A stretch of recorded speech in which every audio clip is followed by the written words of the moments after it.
Good evening mga Thunders. Time check alas 10 na ng gabi. Habang ang karamihan ay natutulog na, eto tayo sa Centro Mall, Malolos. Marahil nagtataka kayo kung bakit ganitong oras ako namimili ng gulay. Ito ang sekreto ng mga taga Malolos. Sa umaga, terminal ito ng mga jeep.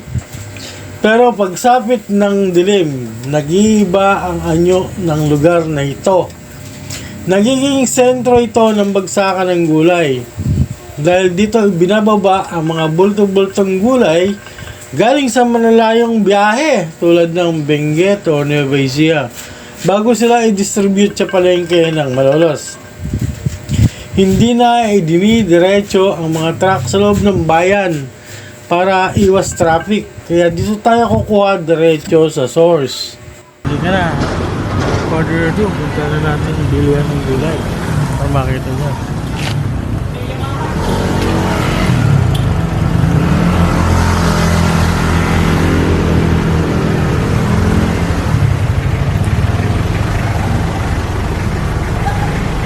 Ayan. Ito yung bilihan ng gulay.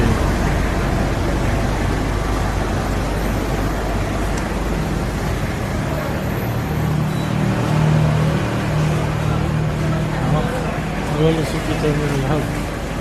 Centro Mall na. Ang yung gulay, eh.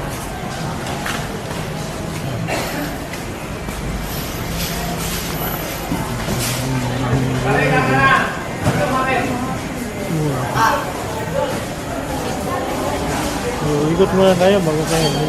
Tingin muna tayo. Na magkano talong? 120.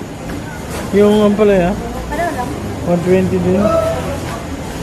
Ang mahal pala ng talong ngayon. Saka ang palaya 120 daw. Sabi ko pa naman mura. Mahal pala ngayon. So kung mahal dito ay mas mahal sa palengke, diba? May hanap tayo kung ano yung pwede natin bilhin. Tingnan lang muna natin kung ano yung meron. Dito. Mahal.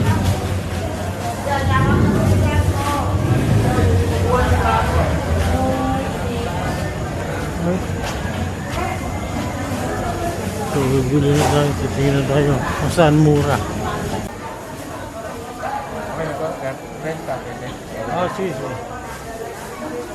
Ano na lang? 172, 200 na lang. 200 na lang. Ayun, nakabil tayo kay Kuya. Gagawin natin yung kimchi. Ay, maganda pang kimchi ito ngayon. Oo. Ano siya? Puti.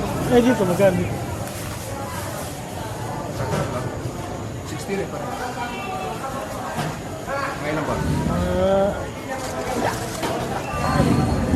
Magkano lahat? Yung...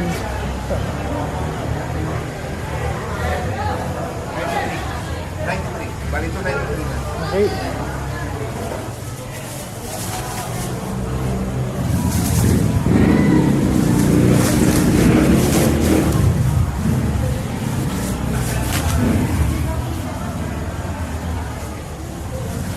Carrot, magkano? 80. Wala ako ng carrot pala. Sala?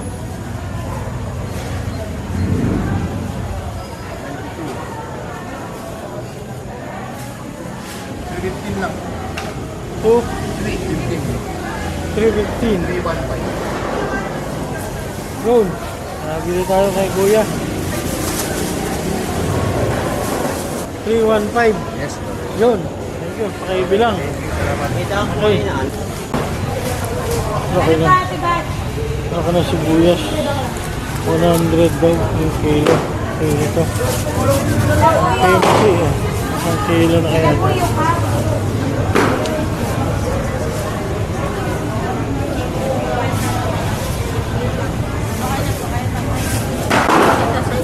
Hindi.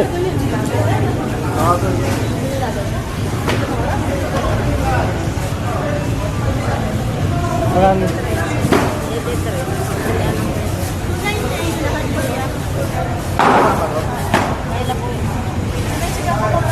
Kano pechay? 35 35? Peso. 300 po sakto.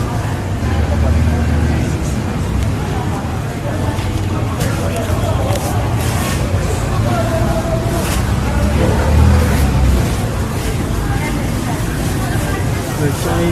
35 daw ang pechay. Ganda yan, pizza namin. Ang palaya magkano? 130. Ay, sauce. Ginto. Ano yan kuya? Nagbibidyo mo ba kayo, no? Oo, Vlogger siyempre. kayo, no? Baka nakukuha na kami yan. Hindi naman, yun lang. Ah, yung ano, magkano yun? Yung siling verde. 160 po. 160. Ah, magkano lahat? 180. 118. So, mga 15 no, no? Mga 12. Mga 12 lang, 12 pesos. So, mo lang ako. Hindi mo mo. Mga konti lang. Konti lang.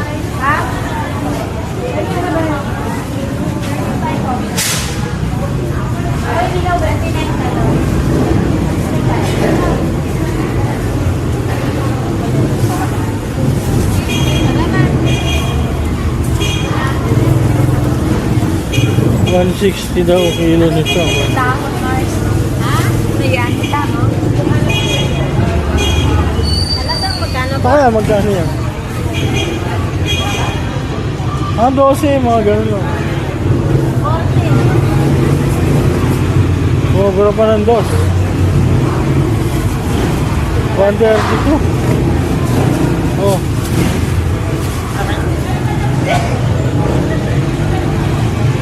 O sige na, sakalihan mo na lang ako.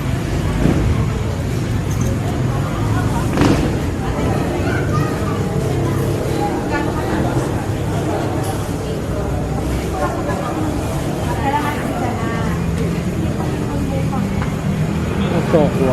Murang tokwa doon. Kasi sa pinagulog to. It's 20 po. Yun, okay. Okay. Sige. Thank you. Magkano luya? Bandel? Puro bandel.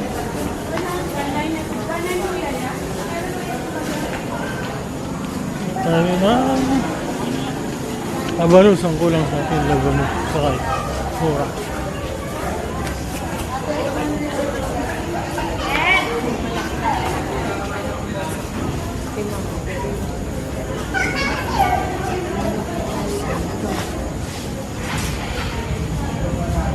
Kano ba dito?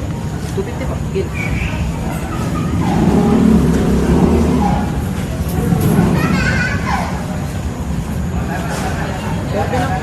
Ha? 4-0? Di ba 25 lang yan? Ha? 250. 250 po kasi yun. Ito po yung tibang niya sa kilo. Ito po yung total. Ito, 40 na to.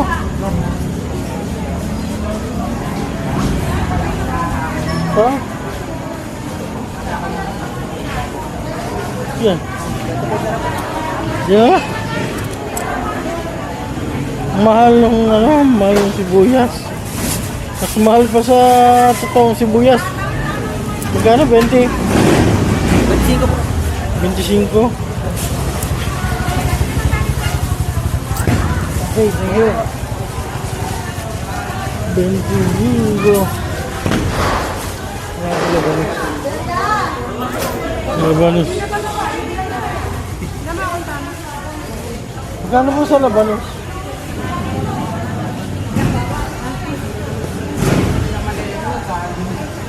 Magkano po?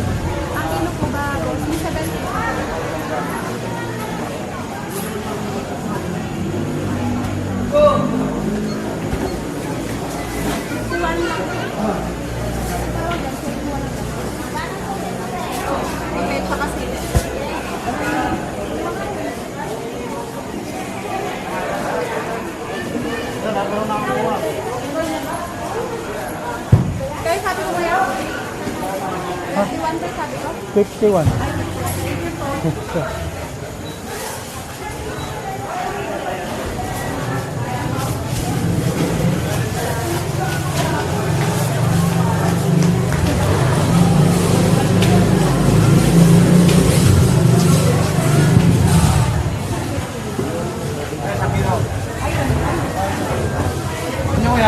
Kokwa. Ilan? Isa lang. Ano? 40.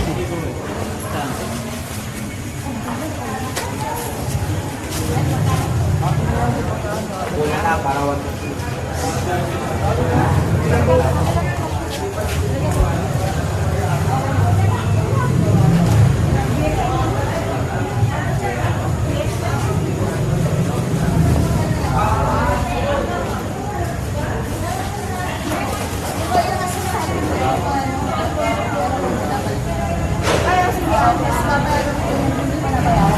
Kano ba dito? Dito po, 55 lang.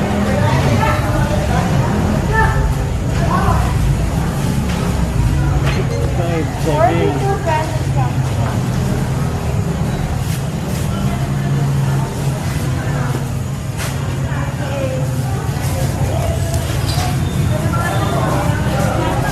Maganda. Naiwan ng customer. Hindi na siya bumalik. No. Tapos, So yun guys, mamili na tayo ng konting gulay. Medyo may kamahalan ng gulay ngayon dito. Grabe presyo ng gulay nga. Grabe ang tanong.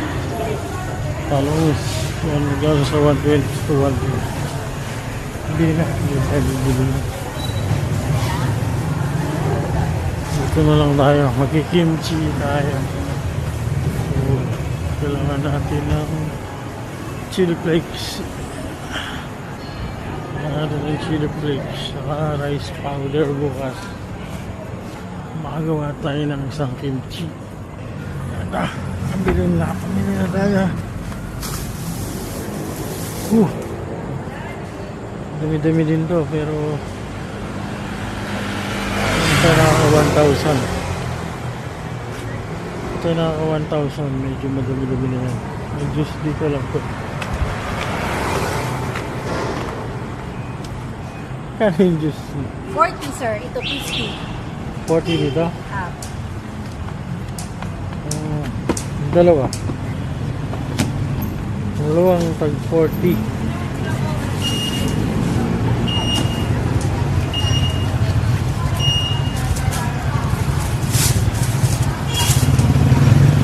Fresh ba yan o tinitimpla lang? Pa? Fresh ba yan? Fresh po talaga sir. Fresh ba talaga yan? Mahalaga sa ano. Talagang fresh yan, hindi yan artificial. Dito po kayo bumili ng juice, fresh daw po dito, sabi ni Manang. Yan. Yan, dito rin ako bumibili. And that's it for our midnight adventure dito sa Centro Mall, Malolos. Nakita nyo naman, sa halagang 1,000 pesos, hindi ko pa nga naubos yung 1,000 pesos ko para sa buong linggo. Minsan, kailangan lang talaga natin ng konting sakripisyo sa puyat para sa mas sariwa at mas murang gulay. Kaya sa mga taga Bulacan dyan, subukan nyo ring dumayo rito sa Bagsakan. Huwag kalimutang i-like, i-share, at mag-subscribe para sa marami pang tipid vlogs. Hanggang sa susunod na pamamalengke mga katanders. Ingat kayo.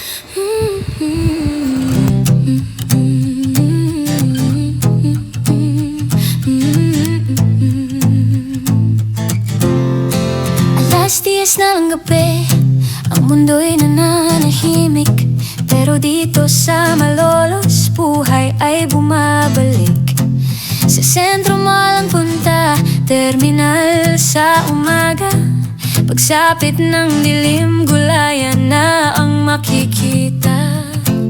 Mula sa malalayong bundok at mga bukirin, mga truck ay dumarating, dala ay sariwang pagkain. Huwag matakot sa puyat, Diskarte ay labas para sa pamilya. Gulay na mura at wagas.